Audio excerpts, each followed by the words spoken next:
ഞെട്ടലോടെയാണ് cinema ആരാധകർ ഇപ്പോൾ. അപ്രതീക്ഷിതമായാണ് Empuraan trailer എത്തിയത്. പിതാവിന്റെയും പുത്രന്റെയും ഇടയിൽ വിരിഞ്ഞ ഇരുട്ടിന്റെ പൂവ്, തമോഗോളങ്ങളുടെ എമ്പുരാൻ.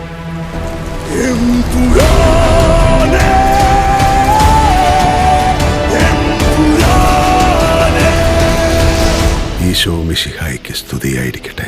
ഇന്ന് ഉച്ചയ്ക്ക് 1:08 ഒഫീഷ്യലി പറഞ്ഞിരുന്ന ട്രെയിലറാണ് ഇന്നലെ അർദ്ധരാത്രി പുറത്തിറങ്ങിയത്. ഇതിനു പുറമെ അഭ്യൂഹങ്ങൾ പലതും പറയുന്നുണ്ട്. ട്രെയിലർ ചോർന്നതാണെന്നും അതുകൊണ്ടാണ് അർദ്ധരാത്രി തന്നെ ഇറക്കിയതെന്നുമാണ് അഭ്യൂഹങ്ങൾ. രാത്രിയോടെ എമ്പുരാന്റെ ട്രെയിലറിലെ ചില സ്റ്റില്ലുകൾ പുറത്തു വന്നിരുന്നു. തുടർന്ന് 11:50 ട്രെയിലറിന്റെ തമിഴ് പതിപ്പ് യൂട്യൂബിൽ റിലീസാവുന്നത്. ശരിക്കും ഇത് എന്താണ് സംഭവിക്കുന്നതെന്ന് മനസ്സിലാവാതെ ആരാധകർ സോഷ്യൽ മീഡിയയിൽ തിരയുമ്പോൾ 12 മണിയോടെയാണ് പൃഥ്വിരാജ് ഒഫീഷ്യലി എമ്പുരാന്റെ മലയാളം ടീസർ പുറത്തിറക്കിയത്.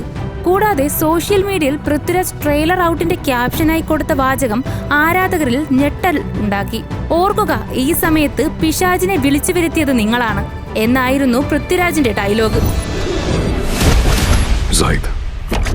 Zaid Masood.